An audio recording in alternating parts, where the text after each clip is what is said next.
Спорттан кеткен соң не істейсің? Ойланып көрдің бе? Оны ойланып көрген жоқпын. Бәлкім жаттықтырушы боларсың. Көреміз, уақыт көрсетеді. Шавкат Рахманов спортшы болмағанда кім болар еді? Білмедім онысын. Спорттан басқа, мәселен. Есеп қисапқа бәлкім ебің бар шығар. Негізінде мектепте жақсы оқам, Өзбекстанда оқам, өзбек тілінде оқам. Соның ішінде қателіктер бар, қазақша сөйлеген кезде де білмеймін, онdan ар-намысыма тимейді мен. Туылған жерім. Не десем болады. Ол жақта туыстарың бар, е? Достарым бар, кіндік қаны төгілген жер. Достарым бар, өзбек достарым бар. Енді білмеймін, жақсы көремін Өзбекстан. А вы знаете, что узбеки могут оставить яйца в стене? Бутылки, окурки. Расскажу вам о последствиях. Оставив яйцо в стене, со временем оно тухнет и издается неприятный запах в квартире. Человек не всегда может жилец понять, откуда это запах. А она в стене.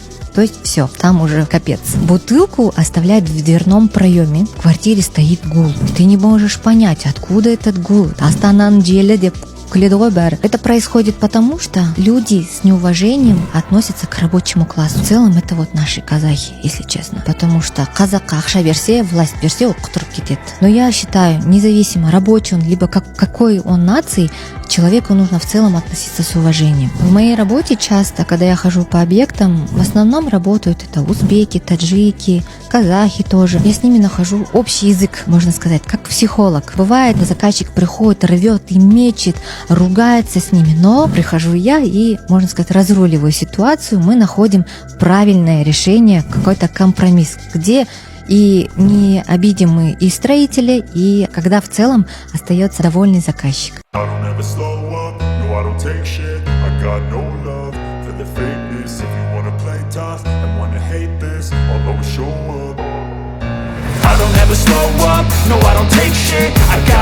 love for the fakeness. If you wanna play tough and wanna hate this, I'll always show up and make a statement. I don't ever slow up, no I don't take shit. I got no love for the fakeness. If you wanna play tough and wanna hate this, I'll always show up and make a statement. Everything I do so instinctive and so passionate. Every word I move so descriptive like an adjective. I got a vendetta against people who patented being negative when you should be getting after it.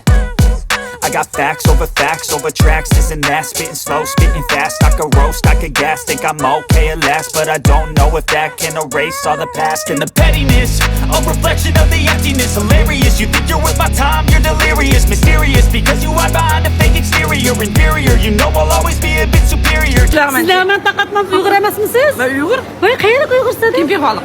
Vayimda yaxshi yaqib bering, menga Uyghur. Vay, men kelib nimani ko'rib qoldim. Aldırqı lağmanı ko'rib qoldim mana. Ko'rdinglarmi? Lağmanlamış. Lağman o'zingiz qilganmi yo? Sotib olamiz. Uyg'urlarni sotib olamizlar ya? Uyg'urlarniki. Uyg'urlar qiladi. Sizlar qila olmaysizlar lağmanni. Bizda vaqtimiz yo'q. Bozordamiz. O'zi ham qila olmaysiz. To'g'risini ayting. Menga rost to'g'risini qila olasizmi, qila olmaysizmi? To'g'risini ayting asal. Harakat qilsak bo'ladi. Harakat qilsangiz to'g'ri, to'g'ri. Sizlar mehnatkashlar baribir. Ham Uyg'urlar qilib o'rganganda buni beradi, to'g'rimi? To'g'ri. Lağmanni ko'pchilik yaxshi ko'rdi. Yaxshi sotamisiz? Bir kunda qancha lağman sotasizmishadi? 200 ga yaqin sotaman. 200 ming yaqinmi? 200 kilo. Mush kunlik tuganmi hammasi? Tugaydimi, qolib ketamdi? Tugaydi, xudo xolasa. Tugatishga harakat qilaman. Mayli, yaxshi yasalim. Bo'p, berkitingiz bo'lsin. Zo'r. Shu lağman grasa qiziq edi-da bizda. Qanaqa sotar ekan deb bizni bunaqa sotmaydi biz Uyg'ur ayollari. O'zimiz hammamiz uyimizda qilamiz-da. Chiroyli qilib tasirib nasa qilamiz. Bo'p, salatlarmi bu? Vajulari, lahma pripravada. Qara shu lağmanni ras o'ylagandim. Ko'rdinglarmi mana lağmanlarni?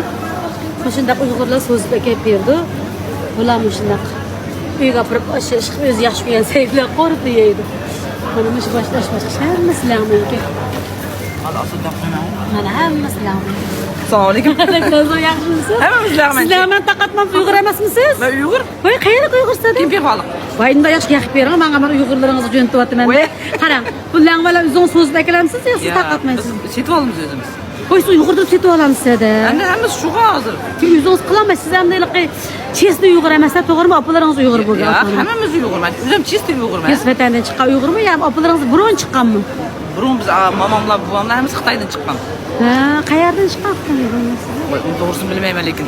Shunlashqa opalaringiz xuddi lağmanni siz uqmaysiz, siz so'z olmaysiz. Men so'ziman. O'zim so'zlagan vaqt yo'q. Buların hemmisini hiç kaysının soğuduğun vakti yok. Bular elip üstüge koyup satılan adamlar. İşte kıldık. Tirikçilik dep çok kıldı. İşte hemmisi yaxşılıkka erişidi. Doğrusu Uyg'urca gapirsangiz, Uyg'urca yaxshi gap qilyapsiz Uyg'urca lekin. gap qilmay, balalarim hemmisi Uyg'urca gap qildi. Siz Urumchilarga bordingizmi? Vatanga Ya, ya, ya, ya. berishni orzu qilmadingizmi? Endi burun arzu qiladi, qani hozir u yoqlarga berish huquqida Yo'q, yo'q, yaxshi, zo'r, vatan yaxshi bizda. Shunda erkinchilik, ozodchilik berib o'ynab Yo'lishim berib keldi Xitoylarga. Ha, bosim. 2006-yil berib keldi. Ha, yo'q, boringlar, bosinglar yaxshi edi. Vatan ota-onangizni o'g'ri ko'rib kelsiz, bosiz kutib olamiz. Mana biz Uyg'ur xalq bilasiz, juda mehribon, anaqa mehmondo'st kelamiz. Kutib oladi kaptada. Dadam Xitoyda tug'ilgan. 69-yil, 67-yil imtihonda Qaytib kelganda. ota-onasidan. Siz bir şey tug'ilgan. Rahmat, shuni yaxshi gaplashib berdingiz. Bo'pti, da ko'rishamiz. Kelinglar yana. Aylanib. Ma'qul. Evet arkadaşlar şu anda Özbekistan Cizak'tayız. Karın altında mangal yapıyoruz. Bakın kollarım bile açık. Hodri meydan diyorum. Benden güzel şaşlık, kanat, ızgara yapacak varsa hepinizi davet ediyorum. Yarışmasanız da önemli değil. Gelin beraber yiyelim. Hammanızı mihman çağıraman. Oldu mu? Kapat. Toshkentga kelganda 5 qozonga girmay ketish mumkin emas da. Bu 5 qozonga girib Toshkentskiy plovni jeganlarman da, jebeganlarman da. Videoni anacha ko'rib turinglar, sizlarga qanday qozonlarga jazayt men sizlarga ko'rsatib beraman. Bu qozonni qarangizlar.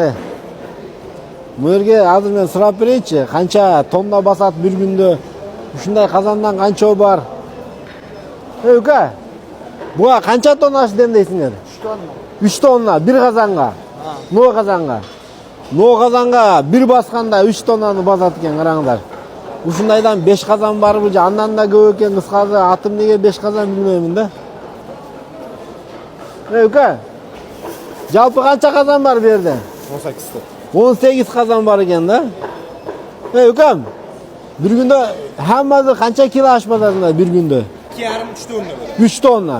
Bir kunda 3 tonna plov demdelib bozib jelet ekan.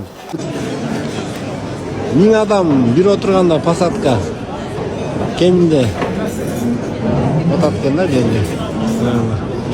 Endi o'ylanlar. Bir kunda 3 tonna plov sotiladi. Toshkentskiy plov keldi. 5 qozon. Mana bismillah.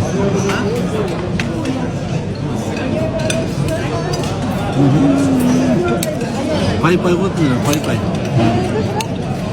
Kelinglar, Toshkentga kelsanglar 5 qozonga kelib, Toshkentskiy dinlarni jeb ko'ringlar. Shunday son plov.